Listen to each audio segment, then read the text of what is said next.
지난 한 주간에도 주님의 은혜와 보살핌 속에서 잘 지내셨다가 이렇게 예배자로 이끄심을 받은 여러분을 진심으로 환영하고 축복합니다. 우리 옆으로 앞으로 인사합시다. 하나님의 큰 일이 이루어지기를 원합니다. 한 주간 잘 계셨습니까?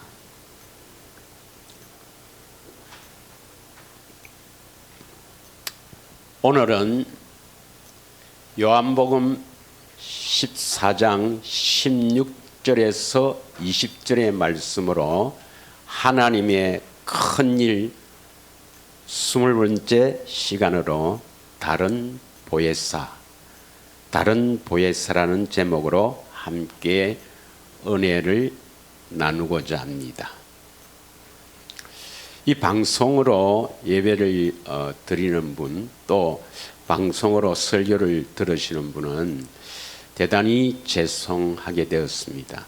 지난주에는 녹음이 되지 않아서 방송을 올리지 못했습니다. 제 건강 때문에 여러 가지로 염려해 주신 여러분, 기도해 주신 여러분 감사합니다. 주님의 은혜로 날로 건강하게 이렇게 회복되어 가고 있습니다. 하나님의 큰일, 이제 오늘은 다른 보혜사라는 제목으로 함께 은혜를 나누고자 합니다. 하나님께서 하나님의 형상의 모양대로 사람을 지으신 이유와 목적, 하나님의 경륜을 잘 깨달으면 우리가 어떻게 구원을 받고 어떠한 사람이 되어야 하는 것을 알 수가 있습니다. 그러나 사람은 이 땅에 태어날 때 마귀의 파놓은 함정에 빠져서 헤어나지 못하고 그 안에서 살고 있습니다. 이 마귀가 우리를 가두는 감옥이, 그 함정이 어디입니까? 바로 우리의 육신입니다. 육신. 그래서 모든 사람은 이 땅에 태어날 때 육신의 생명으로 살면서 육신적인 것만 추구하며 살아가고 있다는 것을 알 수가 있죠. 그래서 많은 사람들이 이 흑암이 나는 이 육신의 감옥에 갇혀서 육신이 해결되면 행복할 것이라고 착각하고 육신적인 것을 찾아서 행복해지려고 애를 쓰고 노력합니다. 또 들어는 하나님께서 우리에게 주신 영혼을 사모하는 마음, 또 선악과를 먹음으로 말미암아 우리 마음에 새겨진 선악을 아는 마음, 이걸 양심이라 하죠. 그래서 그 양심이 있어서 양심대로 살려고 하는, 다시 말하면 착하고 바르게 살려는 그런 마음과 또 영혼을 사모하는 마음을 마귀가 아주 교묘하게 이용을 해서 종교를 만들어서 우리 스스로 착하고 바르게 살 수 있다. 그러면 좋은 곳에 간다. 이렇게 속여서 많은 사람들이 종교 행위를 열심히 하고 있습니다. 그것이 교회에서도 하나님의 생명을 얻어서 하나님의 생명을 나타내야 할 이 기독교가 마귀의 함정에 빠져서 헤어나지 못하고 종교 행위로 신앙생활을 착각하며 살아가는 것을 우리는 보아야 합니다. 그것을 볼 수 있는 눈이 열려야 합니다. 믿으십니까? 그것이 어떻게 나타나느냐? 어떻게 나타나냐면은 물론 뭐 신학자 위에서 목사들이 배워서 교인들에게 이렇게 가르치다 보니까 이러한 일이 일어나는데 신학자들은 이렇게 주장합니다. 하나님이 우리를 부르셔서 중생 거듭난 후에 성화 거룩해진다. 그래서 소명 중생 성화 이렇게 가르칩니다. 그래서 이것은 뭐 비단 종교 개혁을 주장했던 루터나 칼빈이나 저빙글이나 또 그 뒤에 요한 웨슬러 어느 신학자들 할 것 없이 전부 이렇게 주장을 합니다. 그래서 그들이 만든 교리가 뭐냐면 예수님이 우리를 위해서 십자가를 지신다는 것을 우리가 믿으면 우리 영이 먼저 거듭난다. 우리 속사람의 영의 사람, 우리 영은 거듭나는 것이 보이지 않지만 우리 영이 거듭나서 그 다음 우리의 생각과 마음을 이렇게 점점 거룩해 하게 한다 하는 것을 주장합니다. 좀 더 구체적으로 이야기하면 영의 구원 다음에 혼의 구원이다 이렇게 주장합니다. 그러니까 많은 사람들이 그 교리를 믿고 그 교리를 따라갑니다. 그러나 그들은 성경을 보아도 보지 못하고 또 들어도 깨닫지 못하는 것입니다. 여러분, 그들은 하나님께서 아브라함과 이삭과 야곱에게 약속하신 생명의 언약을 모르는 거예요. 자, 우리가 잘 아는 대로 신명기 30장 6절 생명의 언약의 핵심이 뭐죠? 우리가 잘 아는 대로 신명기 30장 6절에 보면 먼저 우리를 불러서 뭐부터 시킵니까?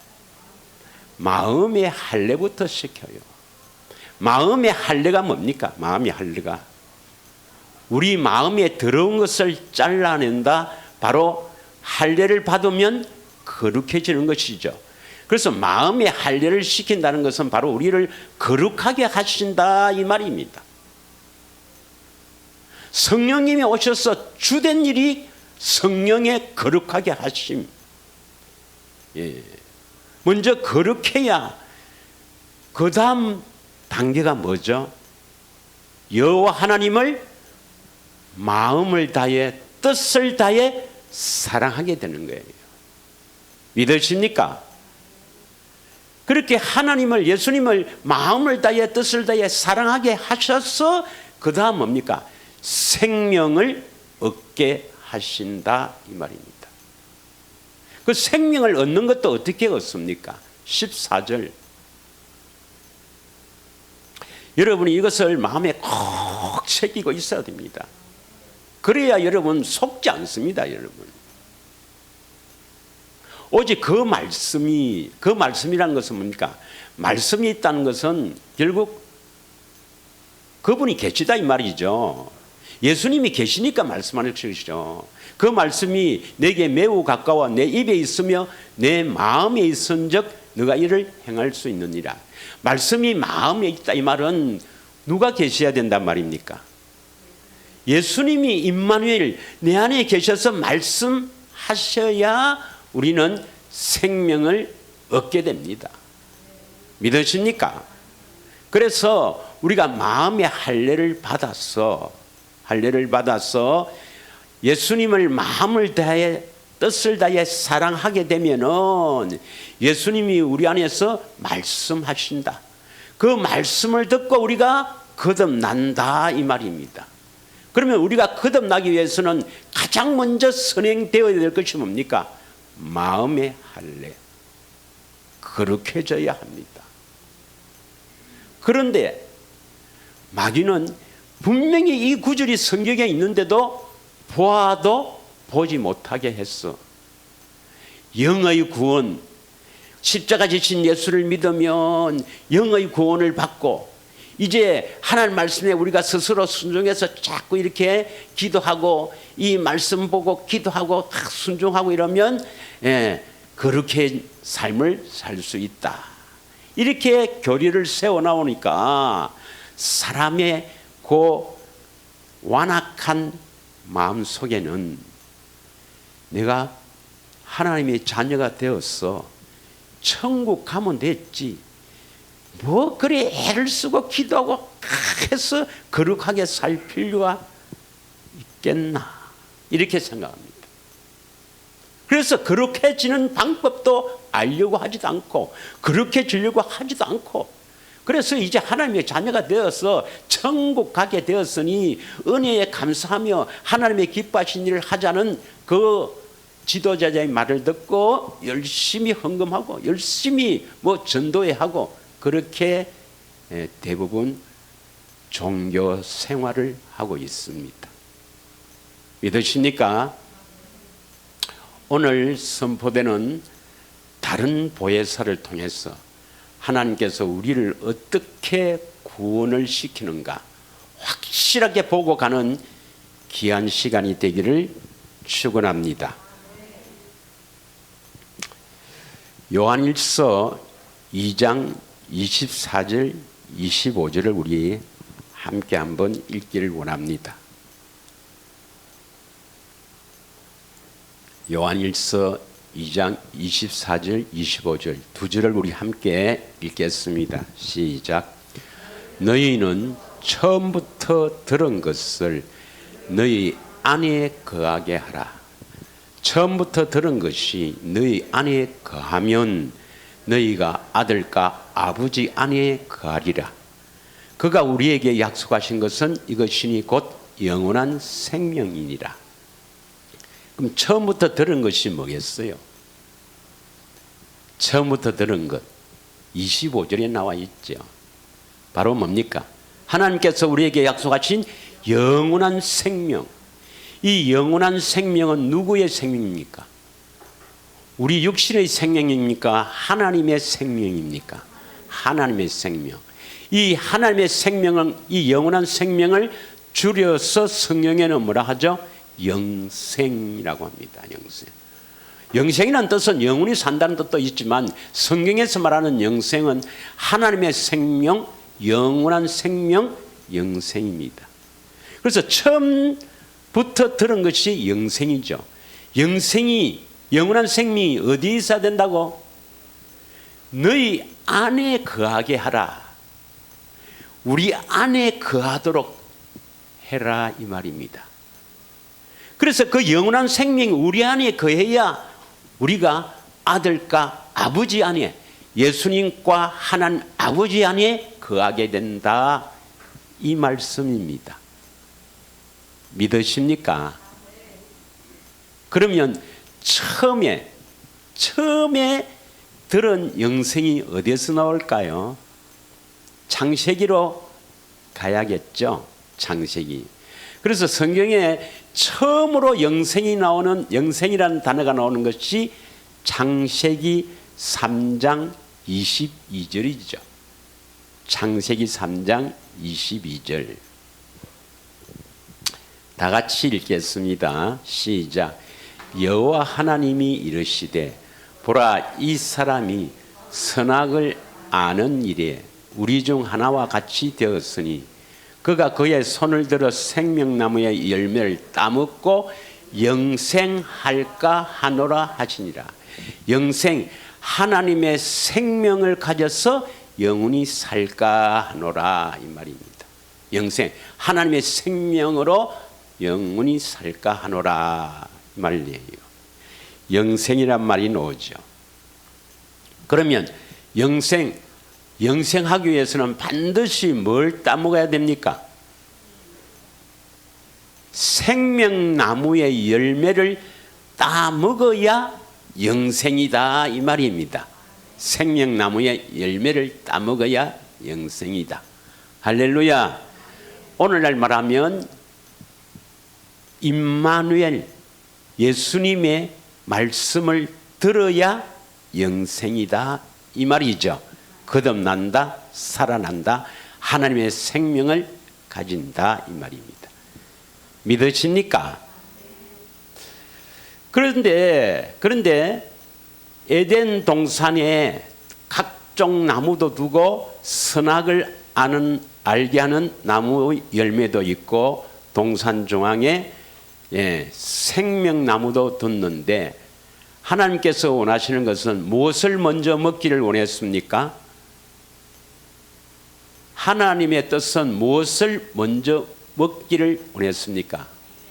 생명나무의 열매를 먼저 따먹고 하나님의 생명을 가진 하나님의 자녀가 되기를 원했지요. 그런데 우리 인류의 첫사람인 아담과 여자는 이 마귀의 미혹에 속아서 무엇을 먼저 먹습니까? 선악을 알게 하는 나무의 열매를 먼저 따먹었죠. 이거 잘 아시는 내용이잖아요. 그러면 그 사건이 창세기 3장 6절의 사건 아닙니까? 3장 6절의 사건인데 2장 25절을 한번 보겠습니다. 창세기 2장 25절의 말씀입니다. 다 같이 읽겠습니다. 시작. 아담과 그의 아내 두 사람이 벌거벗었으나 부끄러워하지 아니하니라. 지금 창세기 2장 25절은 제일 끝에 있는 절인데 이어서 3장 1절부터 시작합니다.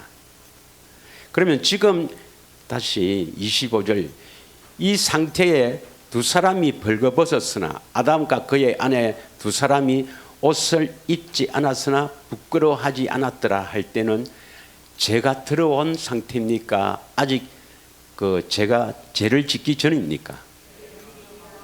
분명히 죄를 짓기 전이죠. 죄가 없는 상태지요. 이걸 무죄 상태랍니다. 죄가 없는 상태 맞습니까? 확실합니까?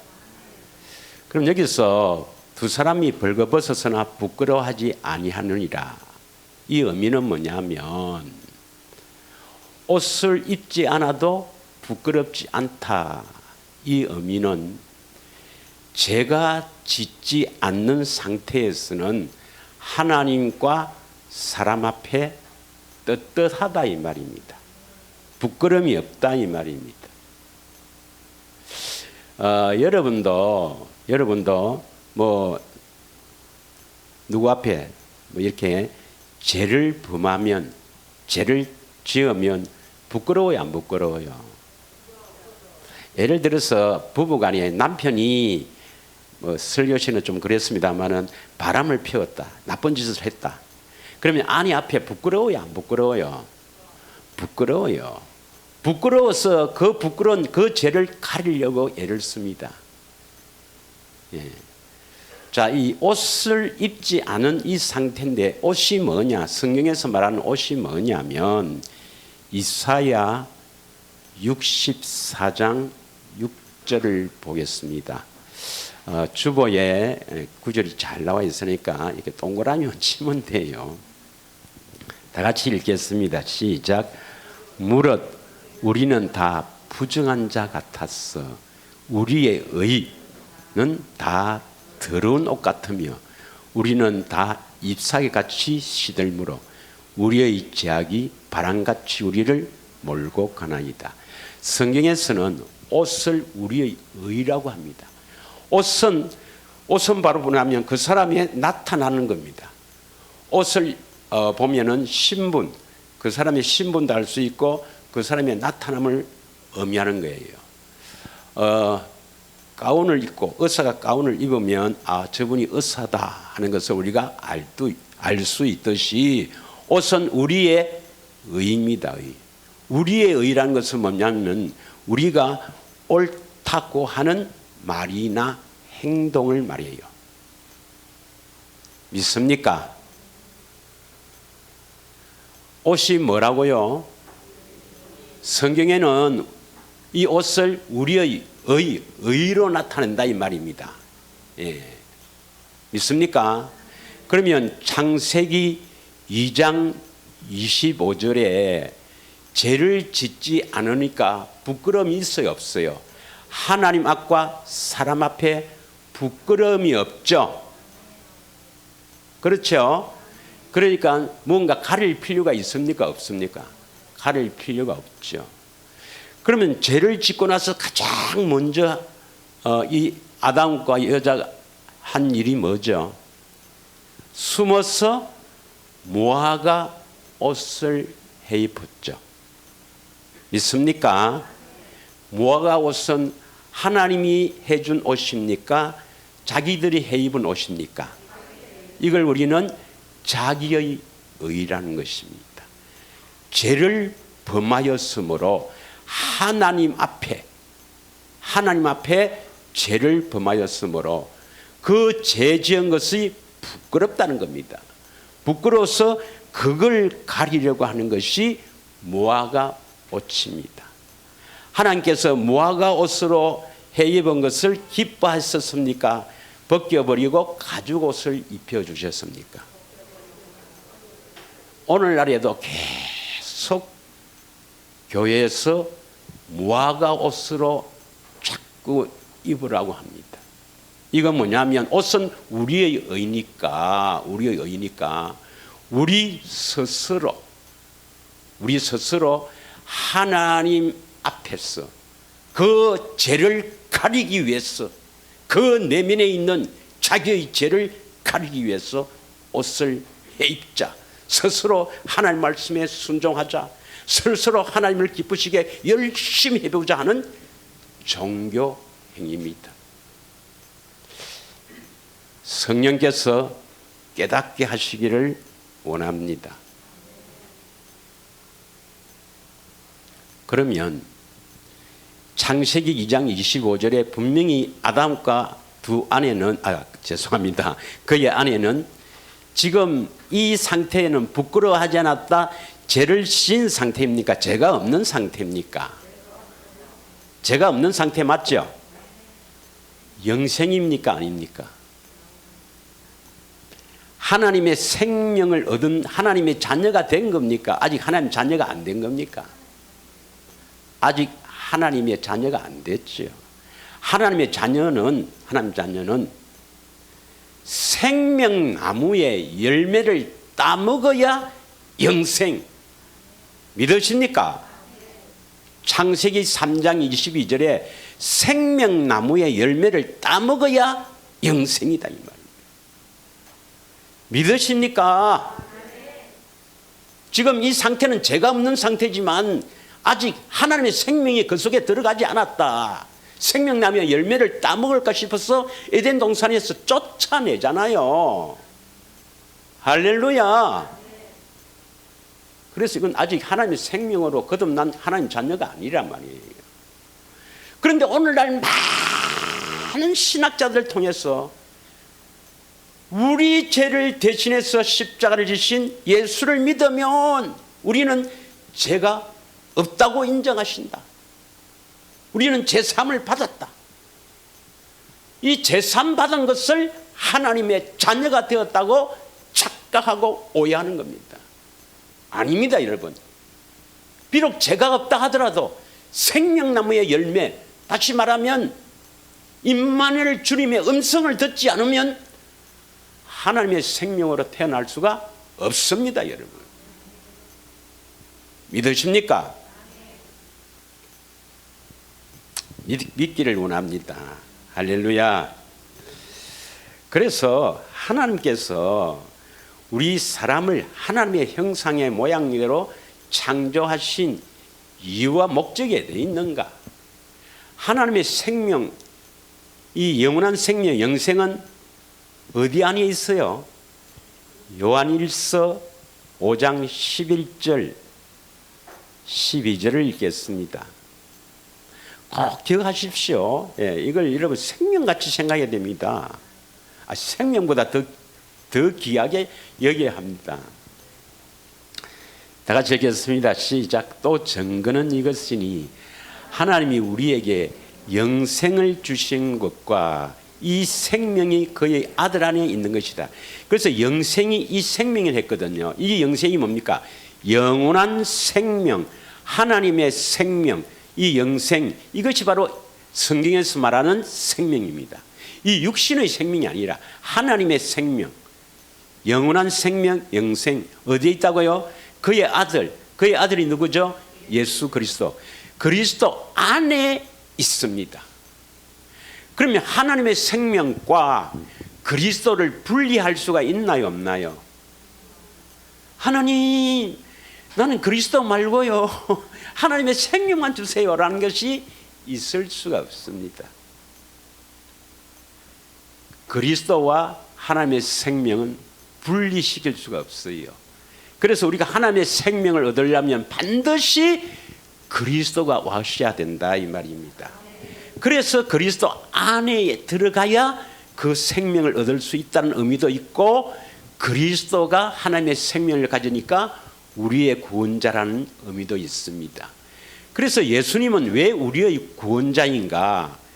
예수님이 우리 안에 들어오시기 위해서 예수님이 십자가에서 다 이루었습니다. 요한복음 19장 30절에 보면 십자가에서 다 이루었다 하고 그 영혼이 떠나가시더라. 그러니까 하나님의 생명은 그리스도 안에 있다. 그래서 우리 안에 들어오시기 위한 모든 조건을 다 이루었다 이 말입니다. 그래서 그분이 구원자예요. 믿으십니까? 그러나 아들이 있는 자에게는 생명이 있고 아들이 없으면 생명이 없다. 아들이 있으면 하나님의 생명을 가진 하나님의 자녀가 되고, 아들이 없으면, 예수님이 없으면 바로 하나님의 자녀가 아니다 이 말입니다. 할렐루야. 그런데 요한복음 1장 4절에는 이렇게 표현합니다. 요한복음 1장 4절, 죄송합니다. 요한복음 1장 4절입니다. 그 안에, 다 같이 읽습니다. 시작. 그 안에 생명이 있으니 이 생명은 사람들의 빛이라. 그 안에란 것은 그가 뭐예요? 하면 그리스도 안에란 의미도 있지만 이것은 말씀입니다. 그래서 요한복음 1장 1절부터 말씀, 로고스의 말씀에 대해서 설명하고 있잖아요. 태초에 말씀이 계시니라. 말씀이 하나님과 함께 계시느니라. 말씀이 곧 하나님이시니라. 이렇게 하면서 4절에 그 안에, 말씀 안에 생명이 있다. 이 생명은 사람들의 빛이다. 이 생명이 뭐죠? 하나님의 생명, 영원한 생명, 영생입니다. 말씀 안에 생명이 있단 말이에요. 누구의 말씀입니까? 예수님의 말씀, 그 안에. 그래서 예수님이 말씀으로 만물을 창조하셨죠. 빛이 있으라 하니까 빛이 있었죠. 그래서 예수님이 말씀으로 만물을 창조하셨다. 아십니까? 또 어떤 사람은 하나님이 창조 안 했나? 예수님도 하나님입니다. 고로새서 1장 15절 16절 한번 읽을까요? 확실하게 여러분 이제 좀 확실하게 이 말씀을 좀 사모하면서 살아야 됩니다. 여러분 늘 말씀을 상고하고 이렇게 안 하면, 그렇게 안 하면 생명을 얻지 못해요. 예수님을 말씀이 예수님이니까 말씀을 일을 설거지할 때도 말씀을 생각하면서 살아가는 그런 모습이 생명을 얻는 사람들의 모습입니다. 그는 예수님을 말합니다. 보이지 않는 하나님의 형상이시여 모든 피조물보다 먼저 나시니니, 먼저 나셨다는 것은 영은 전부터 계셨다 이런 말입니다. 만물이 그에게서 창조되되 하늘과 땅에서 보이는 것들과 보이지 않는 것들과 혹은 왕권들이나 주권들이나 통치자들이나 권세들이나 만물이 다 그로 말미암아 그를 위하여 창조되었다. 그는 예수 그리스도입니다. 믿으십니까? 그래서 예수님의 말씀 안에는 뭐가 있어요? 영생, 생명, 하나님의 생명이 있습니다. 하나님의 생명은 거기에 능력이 있고 권세가 있는 거예요. 그래서 예수님이 말씀하시면 그 말씀하신 그대로 이루어지는 겁니다. 그러나 사람의 말에는, 그 어떤 사람의 말에도 그 안에 하나님의 생명이 없습니다. 능력이 없습니다. 권세가 없습니다. 믿으십니까? 여기서 말하는 능력, 권세란 것은 창조의 능력, 어마어마한 능력을 말합니다. 아니, 어떤 사람이 여기에 금이 있을지어다 하면 금이 생기는 사람 봤습니까? 그런 사람이 있어요, 없어요? 대통령이 와서 여기에 금이 있을지라도 금이 생깁니까? 사람의 말에는 뭐가 없어요? 하나님의 생명이 없다 이 말입니다. 아주 중요한 말입니다, 여러분. 믿으십니까? 그러면 사람 말을 듣고 하나님의 생명을 얻을 수 있어요, 없어요? 아니, 우리 목사님은 위대한 목사님입니다. 우리 목사님은 정말 엄청난 목사님입니다. 그 말 들으면 그 안에 생명이 있어요, 없어요? 사람 말 들으면 생명이 없습니다. 믿으십니까?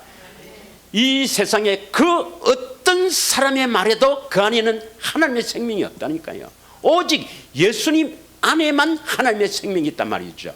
그래서 하나님의 자녀가 되려면 하나님의 생명으로 가져 하나님의 자녀가 되니까 오직 예수님 말씀만 우리의 영원한 하나님의 생명이 있다.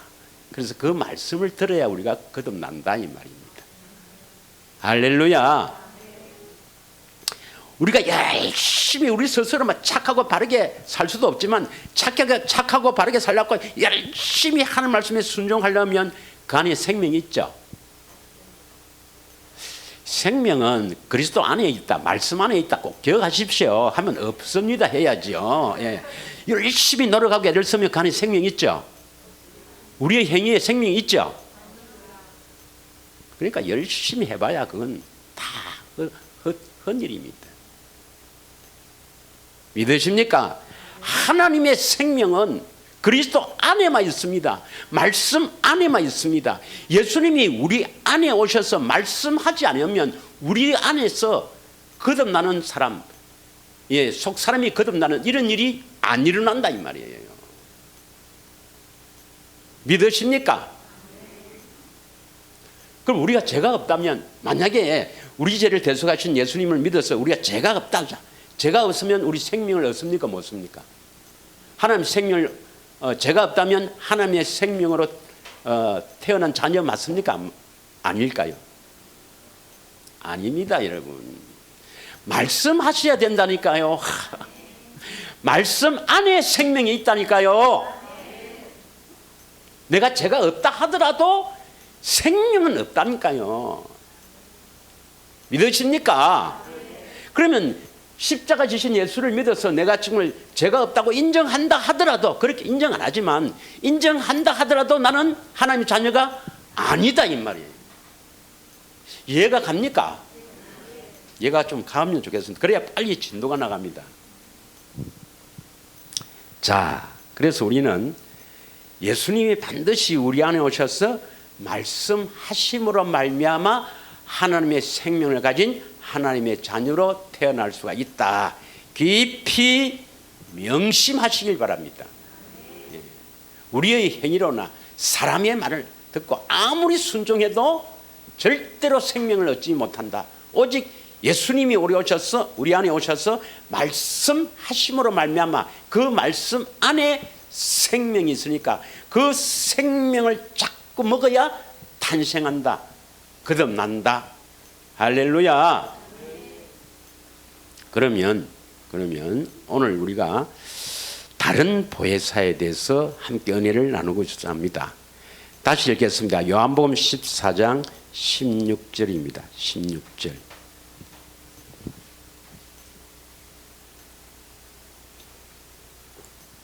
내가 너희에게 구하겠으니 그가 또 다른 보혜사를 너희에게 주사 영원토록 너희와 함께 있게 하겠다. 자, 17절. 다른 보혜사를 주셔서 다른 보혜사가 우리와 함께 하시겠다, 우리 속에서 함께 하시겠다 그랬죠. 17절 그는 진리의 영이다. 세상은 능히 그를 받지 못하나니 이는 그를 보지도 못하고 알지도 못함이라. 그러나 너희는 그를 아나니 그는 너희와 함께 가시며 너희 속에 계시겠다 이렇게 말씀합니다. 그리고 이어서 18절에 예수님이 오시겠다 그래요. 18절 내가 너희를 고와 같이 버려두지 않고 너희에게 오리라. 19절 조금 있으면 세상은 다시 나를 보지 못할 것이되 너희는 나를 보리니 이는 내가 살아있고 너희도 살아있겠습니다. 너희가 살아있으면 이때 영적으로 살아있단 말입니다. 영적으로 살아났다, 하나님의 자녀가 되었다면 나를 보게 된다 이 말입니다. 20절 그날에는 너희가 보는 날에는 내가 아버지 안에 너희가 내 안에 내가 너희 안에 있는 것을 너희가 모른다 했습니까? 안다 했습니까? 알리라 했습니다. 그러면 다른 보혜사가 만약에 다른 보혜사가 우리 안에 오면 예수님은 언제 와요?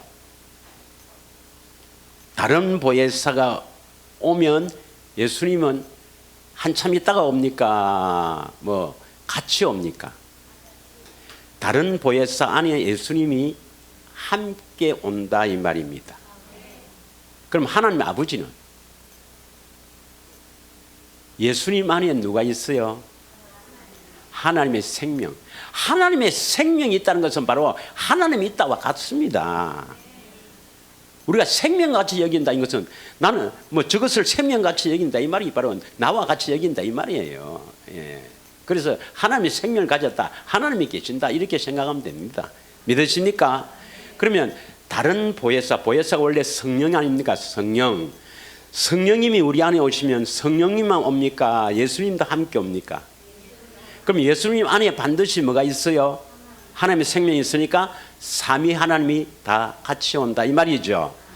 그런데 이 다른 보혜사란 말을 왜 썼을까? 다른 보혜사라는 말을 왜 사용했을까?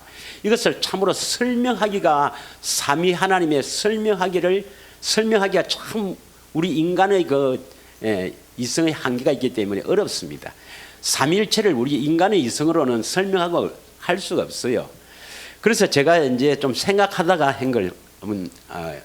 생각한 건데 하얀 물감이 있고 빨간 물감이 있는데 하얀색 물감이 있고 빨간색 물감이 있는데 두 개를 혼합하면 뭐가 될까요? 무슨 색이 될까요? 분홍색이 되죠. 그럼 분홍색 그 색깔의 물감에는 그 안에는 하얀색이 있어요, 없어요? 또 붉은색도 있어요, 없어요? 그런데 분홍색 물감을 보고 이거 하얗다 하면 됩니까, 안 됩니까? 또 이거 붉은색이다 하면 안 되죠. 분홍색이다 해야 되죠. 믿습니까? 쉽게 그렇게 생각하면 되겠습니다. 그래서 이 다른 보혜사는 보혜사 성령 안에 그리스도가 계시고 또 하나님의 생명이 그 안에 있으니까 이 다른 보혜사를 성령이다 하면 됩니까, 안 됩니까? 요건 삼위가 계시고 성령님은 한 분만 계시잖아요. 한 분 계세요. 그래서 세 분 계시는 삼위로 계시는 이 다른 보혜사 이 다른 보혜사를 그냥 성령이다 하면 되겠어요, 안 되겠어요? 성령이다 하면 그냥 성령이다 하면 그냥 보혜사 이것만 생각을 할 거 아닙니까? 이해합니까? 예. 그러면 원래 보혜사는 원 보혜사가 누구를 했습니까? 보혜사란 말은 위로자, 변호자, 뭐 중재자 이런 뜻인데 요한일서 2장 1절에 보면은 우리의 변호자, 대언자 예수 그리스도라 되어 있습니다. 자, 한번 읽겠습니다. 시작. 나의 자녀들아, 내가 이것을 너희에게 쓰면 너희로 죄를 범하지 않게 하려 함이라. 만일 누가 죄를 범하여도 아버지 앞에서 우리에게 대언자가 있으니 곧 어려우신 예수 그리스도라. 이 대언자가 원어로 보면 파라클로토스, 바로 보혜사라 되어 있습니다. 이것을 쉬운 성경으로 한번 볼까요? 쉬운 성경. 이로 한번 치고주든지. 밑에만 보겠습니다. 그는 어르신 분이며 우리를 대신하여 아버지 앞에서 우리를 변호해 주십니다. 변호하신다. 바로 보혜사다 이 말입니다. 그래서 예수님이 원보혜사예요. 원보혜사. 그리고 성령님은 예수님 당시에도, 예수님이 십자가를 지시기 전에도 성령의 역사가 있었어요, 없었어요? 예수님이 십자가를 지시기 전에도 성령의 역사가 있었죠. 누가복음 2장 25절 봅시다. 누가복음 2장 25절 다 같이 읽겠습니다. 시작. 예루살렘에 시몬이라 하는 사람이 있으니 이 사람은 어렵고 경건하여 이스라엘 위를 기다리는 자라 성령이 그 위에 계시더라. 이 시몬 위에도 성령이 계셨습니까? 성령이 계시더라 했잖아요. 그 위에 계시더라 했지요. 성령이 계시더라 했지 않습니까? 성령이 있었지요. 예. 믿습니까? 그런데 요한복음 7장 39절을 한번 보겠습니다. 38절 39절 두 절을 읽겠습니다.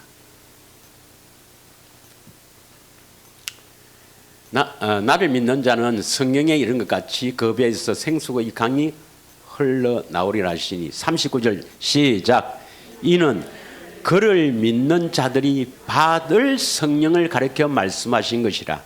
예수께서 아직 영광을 받지 아니하셨으므로 성령이 아직 그들에게 계시지 아니하시더라. 그러니까 지금 이 초막절 날 예수님께서 예루살렘에 올라가셔서 목마른 자들아 다 내게 오라, 이렇게 말씀하시며 그를 믿는 자들이 받을 성령을 가리켰다. 그럼 아직 성령이 오셨단 말입니까? 오시지 않았단 말입니까? 그 밑에 읽으면 성령이 아직 그들에게 계시지 아니하시더라. 왜? 예수님이 아직 영광을 받지 아니하셨으므로. 이 말씀은 예수님이 아직 십자가에 죽지 아니하셨으니까 성령이 계시지 아니하시더라, 이렇게 표현하거든요. 이해가 갑니까? 그러면 예수님이 그 예루살렘에 이제 아기 예수가 올라갔을 때 시몬은 성령이 계시고 또 세례 요한의 아버지도 사가랴 성령 충만해서 이름을 세례 요한이라 짓고 분명히 성령이 막 역사하는데 왜 성령이 아직 그들에게 계시지 아니하시더라 했을까요? 이 성령은 어떤 성령이 말합니까? 다른 보혜사를 말합니다. 이 다른 보혜사는 오순절날 예수님이 성육신 그다음 십자가 부활 성천하셔서 우리의 영원한 죄를 대속하시고 그 오순절날 오시는 성령은 또 다른 보혜사, 이 성령을 말합니다. 우리를 구원시키는 성령은 어떤 성령입니까? 바로 이 성령을 말합니다. 이 성령이 바로 진리의 성령이 우리 안에 오셔야 우리가 구원이 되는 겁니다. 그전에도 성령의 역사가 있습니까? 없습니까? 예수님이 십자가 지시기 전에도 많은 성령의 역사가 있죠. 오늘날에도 다른 보혜사 말고 성령을 받아서 뭐 은사가 나타난 사람이 있습니까? 없습니까? 있습니다, 여러분. 저 확실합니다. 물론 뭐 성령이 아닌 악령의 예수도 이렇게 표적과 기적 이렇게 나타나는 사람도 있지만 분명히 성령을 받아서 은사를 베풀고 많은 사람을 하나님께 이끄는 사람이 있어요. 그 성령과 오순절날 오시는 성령은 성령이 다르다 말이 아니고 삼위 하나님이 계시는 성령 단독으로만 있는 성령 다르다 해야 안 되지 않겠습니까? 이해가 갑니까? 분홍색 물감 안에는 반드시 흰 것도 있습니까? 없습니까? 예, 보세요.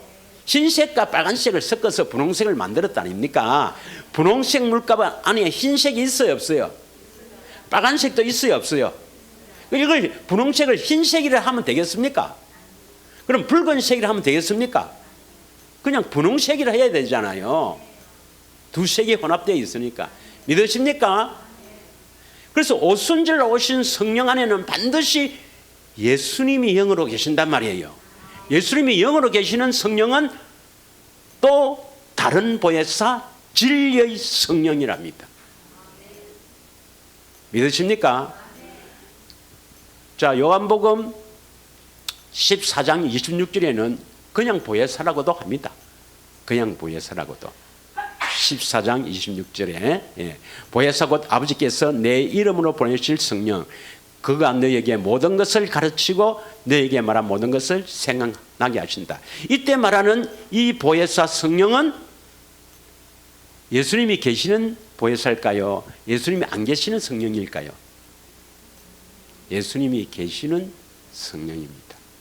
그래서 보혜사라는 표현을 쓴 것은 예수님, 그 다음에 예수님이 계시는 성령에만 보혜사란 말을 씁니다. 그런데 이것을 성령으로, 성령 단독으로 착각할까 싶어서 다른 보혜사란 말을 예수님이 그 단어를 선택해서 쓰신 거예요. 믿어집니까? 예. 그러면 다른 보혜사는 사람입니까? 사람 아닙니까? 다른 보혜사는 영이잖아요. 이 뭐가 될 수 있어요, 없어요? 아닙니다, 여러분. 이걸 모르니까 어떤 단체에서는 누구가 다른 보혜사다, 보혜사가 있고 또 다른 보혜사가 있지 않느냐, 이렇게 속이는 겁니다. 아닙니다. 다른 보혜사라 말씀 것은 예수님도 원보혜사고 또 그냥 성령하고는 다른 안에 예수님이 계시는 성령이다, 이 말입니다. 그러면 예수님이 이 땅에 오신 이유와 목적이 뭘까요? 성령 안에 오시기 위해서입니다. 예수님이 십자가를 지신 이유가 뭘까요? 성령 안에 들어오기 위해서입니다.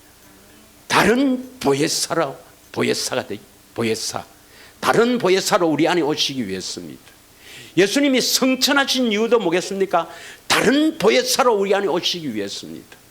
예수님이 이 영원한 죄를 하늘 성소에서 대속하신 이유도 뭘까요? 우리 안에 다른 보혜사, 성령 안에서 우리 안에 들어오시기 위해서입니다.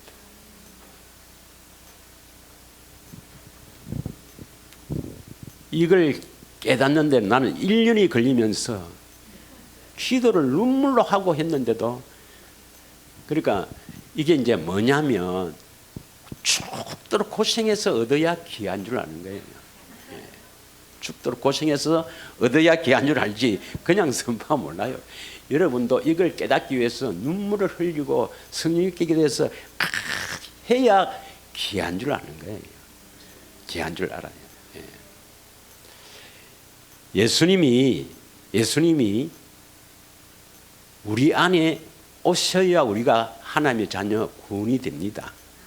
믿으십니까? 육신을 입고는 절대로 우리 안에 오실 수가 없어요. 이런 덩어리가 우리 안에 들어가도 나는 죽어버려요. 그 덩치 큰 예수님이 우리 안에, 내 안에 오시면 내만 구원받게 들어오실 수도 없고, 그 택한 자에게 예수님이 안에 들어오셔서 말씀하시려면 반드시 영이 되어야 되잖아요. 그래서 보혜사, 다른 보혜사, 성령 안에서 들어오시려고, 우리 안에 들어오시려고 이 땅에 오셔서 공생애를 거쳐서 십자가를 지시고 부활 성천하셔서 하늘 성소에서 우리의 영원한 죄를 대속하시고 오순절날 기다리라, 제자들에게 약속하신 것을 기다리라. 내가 성령 안에서 함께 너희 안에 들어오겠다고 기다리라는 겁니다. 아버지가 약속하신 것이다. 믿으십니까? 다른 보혜사예요. 이 말은 원보혜사는 예수님과도 다르고 그냥 성령만 있는 그 성령과도 다르다. 그냥 성령의 역사 분명히 있습니다. 그 성령으로는 우리를 거룩하게 하지 않고 진리로 이끄지 않습니다. 하나님이 계신 것만 알리는 분입니다. 믿으십니까? 자, 그러면 그분이 이 다른 보혜사, 이제 그냥 보혜사라고 하면 다른 보혜사를 말합니다. 할렐루야. 그 안에 누가 계세요? 예수님이 계세요. 보혜사가 우리 안에 오시면 우리를 이끌어서 진리로 이끌어서 뭐 하죠? 이제 하나님의 자녀로 이렇게 세워지는 거예요. 그러면 어떤 분에게 보혜사가 찾아오시느냐 이 말입니다. 어떤 분에게 찾아오시느냐. 할렐루야. 이게 중요하죠. 예. 자, 그래서 우리가 지난주에 이 부분에 우리가 집중을 좀 해서 했는데 중요하기 때문에 한 번 더 하라고 지난주 설교가 나가지 않는 것 같습니다. 할렐루야. 에베소서 3장 17절입니다. 에베소서 3장 17절 다 같이 읽겠습니다. 시작. 믿음으로 말미암아 그리스도께서 너희 마음에 계시게 하셨고 너희가 사랑 가운데서 뿌리가 박히고 터가 굳어졌어. 믿음으로 말미암아 그리스도께서 너희 마음에 계시게 하옵시고. 그러면 그리스도가 우리 마음에 계시려면 그리스도만 따라오십니까? 반드시 보혜사로 오시죠. 성령 안에서 그리스도가 오신다 이 말입니다. 그래서 보혜사가 오신다 이 말이나 그리스도가 오신다 이 말이나 우리 안에 오시는 것은 보혜사로 오십니다. 성령 안에서 그리스도가 오십니다. 믿으십니까? 그래서 오순절날 내려오시는 그 성령님은 오순절날 오시는 그 성령님은 보혜사 성령이 믿으십니까? 그 안에 누가 계시다고요? 그리스도가 계시고 그리스도 안에 하나님의 생명이 있고 삼위 하나님이 계시는 그 보혜사 그리스도가 우리 마음에 계신다 이 말이나 보혜사가 계신다 이 말이나 같은 표현입니다. 할렐루야. 그래서 예수님이 우리 마음에 계시게 하려면 어떻게 됩니까? 뭐가 있어야 된다고? 믿음이 있어야 된다 이 말입니다. 믿음이 있어야 된다. 믿음으로 말미암아. 그래서 하나님은 우리의 믿음을 보시고 역사하신다 이 말입니다. 그래서 우리의 믿음이 있어야 그리스도가 오신다, 보혜사가 오신다 이 말입니다. 그럼 어떤 믿음이 있을까요? 자, 믿음은 하나님의 선물입니까? 우리가 믿는 겁니까? 모든 믿음은 하나님의 선물, 성령께서 능력과 나타나심으로 믿게 되는 거죠. 고린도전서 2장 4절 5절에 우리가 몇 번 했습니다. 바울은 자기의 전도함과 또한 사람의 지혜로 설득 있는 자기의 지혜로 말을 하는 것이 아니라 성령의 나타나심과 능력을 하여서 사람을 믿게 하는 것입니다. 여러분이 이 믿음을 보시고 예수님이 그리스도가 우리 안에 오시려면 반드시 성령께서 믿게 하셔야 되는 것입니다. 예. 자, 뭘 믿어야 될까? 뭘 믿어야 일단 성령이 오십니까? 예수님이 오십니까? 복음 전에 먼저 예수님의 대속 사건, 십자가 사건을 믿어야 됩니다. 마태복음 3장에 보면 그 세례 요한이 세례를 베풀잖아요. 죄인들에게 세례를 베풉니다. 예. 그래서 그 죄를 자복하고 회개하라 이렇게 하죠. 그럼 예수님은 죄가 없으신 분입니다. 믿으십니까? 예수님은 죄가 없으신 분인데 죄인들이 받는 세례를 요한에게 받잖아요. 왜 예수님이 죄가 없으신데 세례 요한에게 세례를 받습니까? 온 인류의 죄를 세례 요한을 통해서 대신 짊어지기 위해서 예수님이 세례를 받습니다. 그래서 예수님의 세례의 가장 중요한 사건이 온 인류의 죄를 세례 요한을 통해서 죄를 짊어지는 것. 이것을 신학적으로 죄의 전가랍니다. 전가.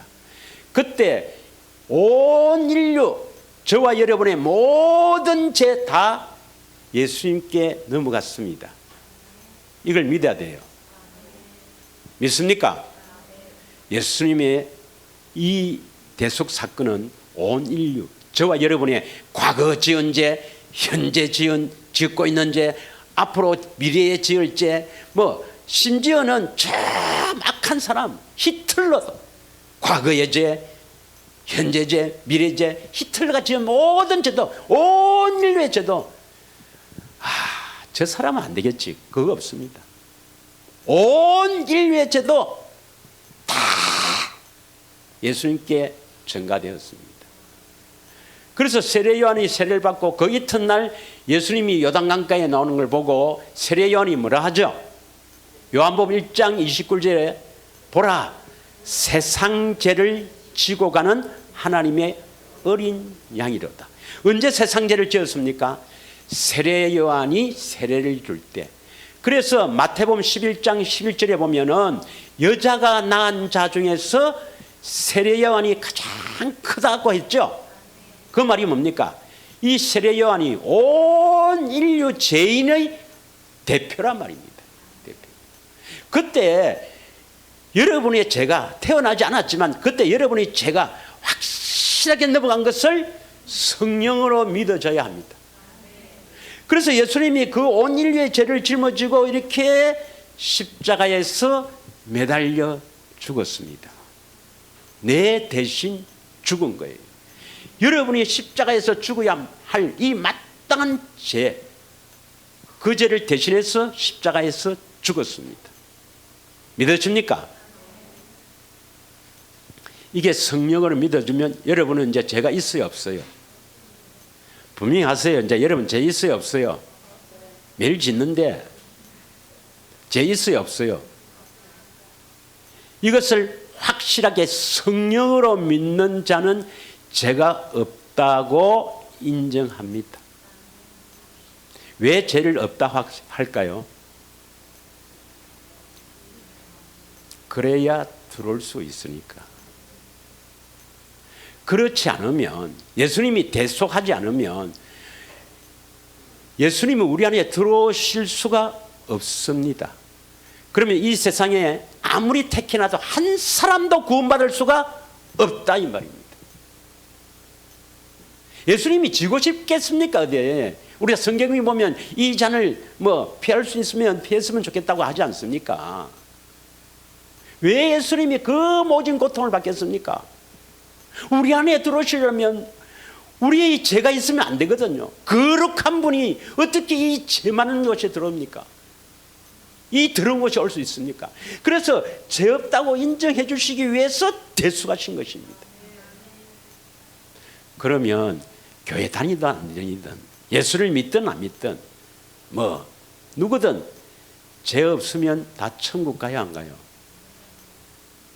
죄 없으면 다 천국 가요, 안 가요? 못 갑니다.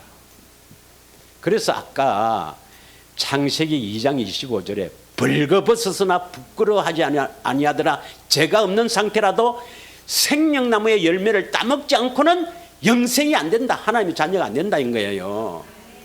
이해갑니까? 죄가 없다 하더라도 천당 못 갑니다. 그럼 죄가 없는데 왜 지옥 갑니까? 요한복음 16장 보겠습니다. 요한복음 16장 7절에서 9절이죠. 7절에서 9절 읽겠습니다. 7절에서 9절. 그러나 내가 너희에게 실상을 말하노니 내가 떠나가는 것이 너희에게 유익이라. 내가 떠나가지 않으면 보혜사가 너희에게 오시지 아니할 것이요 가면 내가 그를 너희에게 보내리니. 보혜사가 오셔야 된다. 이 보혜사는 뭡니까? 진리의 성령, 삼위 하나님이 계시는 이 보혜사를 말합니다. 오시아니 8절. 그가 와서 죄에 대하여 의에 대하여 심판에 대해서 세상을 책망하리라. 9절 크게 있습니다. 시작.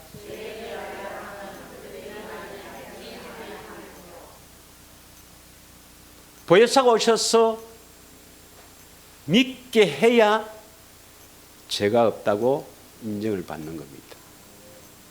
죄에 대해라 하면 그들이 나를 믿지 않는다. 누구를 믿지 않는다? 예수를 믿지 않는다. 성령님이 우리 죄를 대속하셨다는 것을 성령님이 믿게 하셔야 죄 없다고 인정받는 겁니다.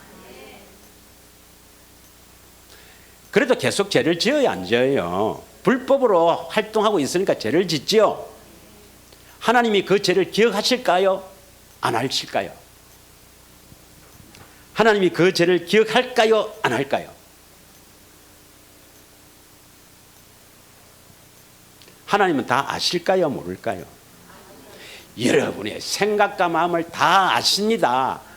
그런데 하나님이 그 죄를 기억도 하지 않는 때가 있습니다. 다 알고 있지만 예수님의 그 놀라운 그 대속을 하나님이 아시니까 영원한 속죄, 우리의 죄를 영원히 속죄하셨다. 예, 그래서 히브리서 9장 11절 12절 지난주에 했죠. 히브리서 9장 11절 12절 예수님께서 부활 성천하셔서 저 하늘 성소에 가서 하나님 앞에서 분명히 내가 온 인류의 죄를 다 대신해서 죽었습니다 해서 영원한 속죄로 이루어졌습니다. 12절 염소와 송아지 피로 하지 아니하고 오직 자기의 피로 영원한 속죄를 이루사 단번에 성소에 들어갔나니라. 할렐루야. 그렇게 온 인류의 죄를 십자가에서 단번에 죽으심으로 다 대속하셨지만 성령을 통해서 보혜사 성령입니다. 보혜사 성령을 통해서 믿는 자, 예수를 믿는 자에게는 제가 기억도 하지 않습니다. 그것이 히브리서 8장 10절에서 12절까지 있겠습니다. 그래서 예수님의 대속 사건도 보혜사 성령을 통해서 새 언약이 이루어지지 않으면 그건 지옥 갑니다. 예. 또 주께서 이르시되 그날 위에 내가 이스라엘 집과 맺을 언약은 이것이니 이 언약은 무슨 언약입니까? 새 언약을 말합니다. 내 법을 그들의 생각에 두고 그들의 마음에 이것을 기록하리라. 나는 그들에게 하나님이 되고 그들은 내게 백성이 되리라. 예수님의 법을 우리 생각과 마음에 기록이 되어야 우리는 하나님의 백성이 되고 하나님은 나의 하나님이 된다. 하나님의 생명을 얻는다 이 말입니다. 11절 또 각각 자기 나라 사람과 각각 자기 형제를 가르쳐 이르기를 주를 알라 하지 아니할 것은 그들이 작은 자나 큰 자나 모두 예수님을 알다. 예수님을 알게 된다. 12절 크게 읽습니다. 시작.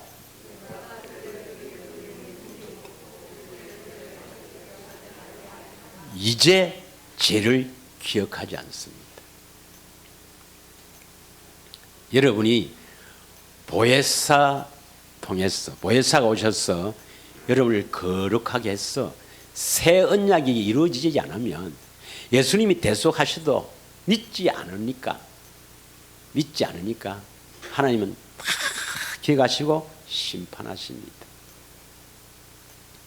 믿으십니까? 예.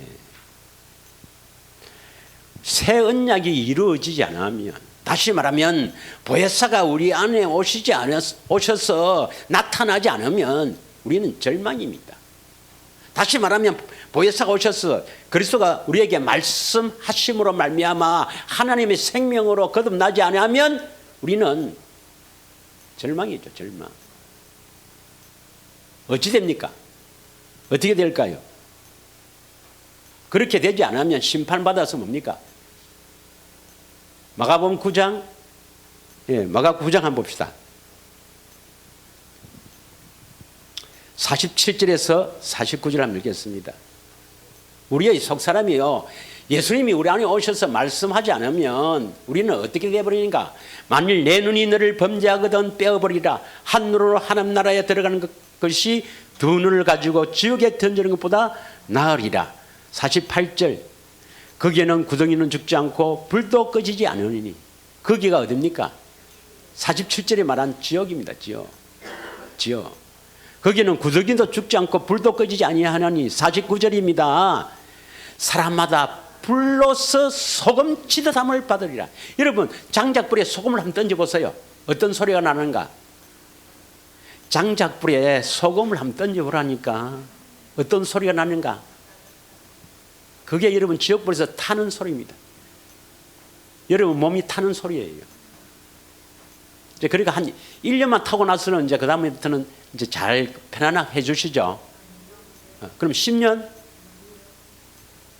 영원입니다.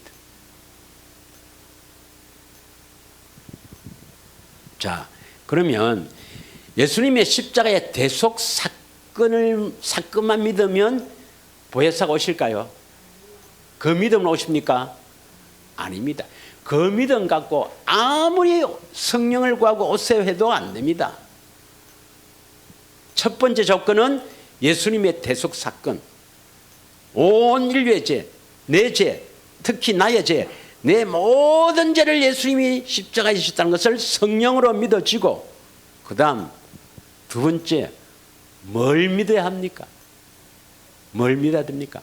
에베소서 1장 13절입니다. 에베소서 1장 13절을 읽겠습니다. 그 안에서 너희도 진리의 말씀, 진리의 말씀은 것은 우리가 진리를 따라가서 임마누엘, 진리이신 예수님이 우리 안에서 말씀하시는 그 말씀, 예수님 그 진리의 말씀. 그러니까 그 말씀 안에 뭐가 있어요? 예수님 말씀 안에 뭐가 있어요? 생명이 있죠. 말씀. 그게 바로 구원의 복음입니다. 그 구원의 복음을 듣고 그 안에서 또한 믿어서 약속의 성령으로 인치심을 받는다 이 말입니다. 복음을 듣고 믿어야 성령께서 오십니다. 보혜사 성령께서 오십니다. 믿어집니까? 그러니까 제일 문제가 뭐냐면 대속 사건은 많이 알고 있지만 복음을 모르는 거예요. 복음을. 자, 갈라디아서 3장 14절 한번 읽겠습니다. 갈라디아서 3장 14절. 이는 그리스도 예수 안에서 아브라함의 복이 이방인에게 미치게 하고 또 우리로 하여금 믿음으로 말미암아 성령의 약속을 받게 하려 함이라. 여기도 믿음으로 말미암아 성령을 약속을 받게 하려 한다 이렇게 되어 있죠. 뭘 믿는 믿음입니까? 아브라함의 복, 아브라함에게 전한 복입니다. 믿으십니까? 이것을 3장 8절에는 뭐라냐? 3장 8절에는 갈라디아서 3장 8절에는 또 하나님이 이방을 믿음으로 말미암아 의로 정한 것을 성경에 미리 알고 먼저 아브라함에게 복음을 전했다. 그래서 아브라함이 믿음의 조상입니다. 아브라함에게 전한 복음을 믿고 성령을 구해야 되는 거예요.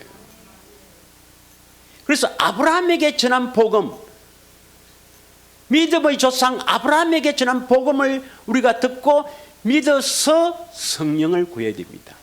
이 두 가지 조건이 만족해야 하나님께서 성령을 보내주십니다. 다시 말하면 예수님께서 아버지께 받아서 약속하신 보혜사 성령을 우리에게 보내주시는 거예요. 나에게 보내주시는 거예요. 그럼 내 믿음이 뭐뭐 있어야 됩니까?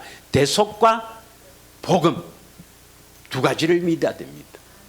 이 복음이 문제예요. 복음. 대속 사건은 지식으로도 많이 알아요. 성령으로 아는 게 아니고 지식으로도 많이 아는데 복음이 문제인 겁니다. 복음이. 할렐루야. 아브라함에게 전한 복음을 몰라요. 자, 시간이 다 돼갑니다만 중요하기 때문에 그렇습니다. 중요합니다. 시간이 중요한 게 아니고 우리가 참으로 생명으로 거듭나는 게 중요합니다. 믿으십니까? 자, 그래서 우리 사도행전 13장 32절 한번 읽겠습니다. 사도행전 13장 32절 시작. 우리도 조상들에게 주신 약속을 너희에게 전파한다. 바울과 복음 전도자 바울 일행은 조상들에게 주신 약속을 너희에게 전파한다 이렇게 표현되어 있는 것을 공동 번역을 한번 보겠습니다. 공동 번역. 예. 피인가요? 자, 우리도 하나님께서 우리 조상들에게 약속하신 그 기쁜 소식을 여러분에게 전하러 왔습니다. 기쁜 소식이 뭐죠? 복음이죠. 복음. 예. 표준 성경을 한번 볼까요? 표준 성경. 예, 표준 성경에도 기쁜 소식, 현대인 성경에도 기쁜 소식, 복음이라 했습니다. 조상들에게 하신 약속이 복음이에요. 믿으십니까? 이스라엘의 조상 아브라함과 이삭과 야곱에게 약속하신 그 약속이 복음입니다. 그래서 33절 하나님이 예수를 일으키사 부활입니다. 부활하신 이유는 뭡니까? 우리 자녀들에게 이 약속, 조상들에게 하신 이 약속, 이 복음을 이루기 위해서 부활하셨다 이 말입니다. 그러면 조상들에게 하신 약속, 그 복음을 모르면 보혜사가 와요 안 와요? 그러면 구원받을 수 있어요 없어요? 없다 이 말입니다. 그래서 마태복음 22장 32절에 마태복음 22장 32절에 나는 아브라함의 하나님이요 이삭의 하나님이요 야곱의 하나님이라 하는 것을 읽어보지 못하였느냐. 하나님은 죽은 자의 하나님이 아니요 살아있는 자의 하나님이시니라. 아브라함도 지금 살아있죠. 아브라함도 지금 살아있습니다. 육신의 장막은 못 얻지만 속사람은 살아있죠. 다 아무도 죽은 사람이 없어요. 이 땅에 태어나면. 그런데 어디서 살아있단 말인가? 지금 나곤에서 살아있죠. 야곱도 살아있습니다. 예, 이삭도 살아있고요. 우리도 이 나곤에서, 그래서 영원한 천당에서 살려면 반드시 아브라함과 이삭과 야곱에게 약속하신 그 복음을 듣고 믿어서 성령을 구해야 합니다. 하나님은 죽은 자의 하나님이 아닙니다. 지옥 간 자의 하나님이 아닙니다. 살아있는 자의 하나님, 낙원에 있고 앞으로 영원한 하나님 가실 그분의 하나님이시죠. 믿으십니까? 누가복음 13장 28절입니다. 다 같이 읽겠습니다. 시작.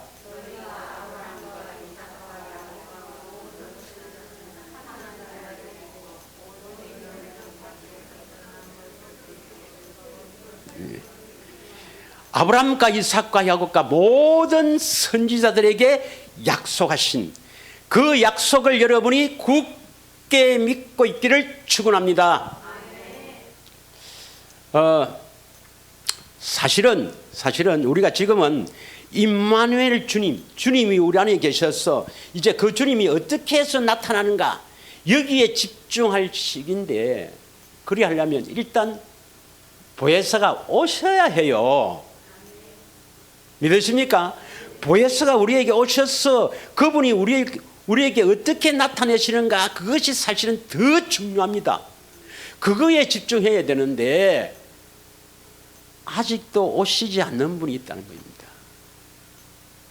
믿으시길 바랍니다. 성령으로 깨달아지시길 바랍니다. 예수님의 십자가와 조상들에게 하신 약속을 굳게 믿어서 성령을 구하십시오. 계속 구하시면 반드시 주신다고 맹세하신 언약입니다. 할렐루야.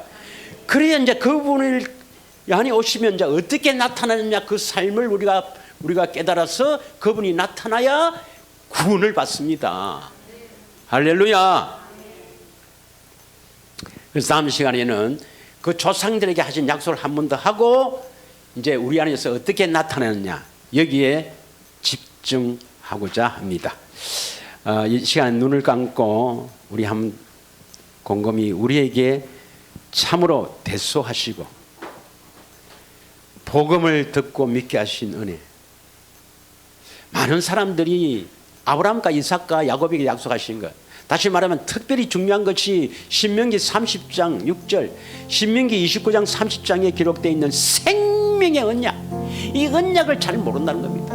이 언약을 굳게 붙들고 우리가 성령 보혜사를 구할 때 하나님께서 보내시는데 그 은혜에 감사하며 우리 찬양 한 곡하고 합심하여 기도하기를 원합니다.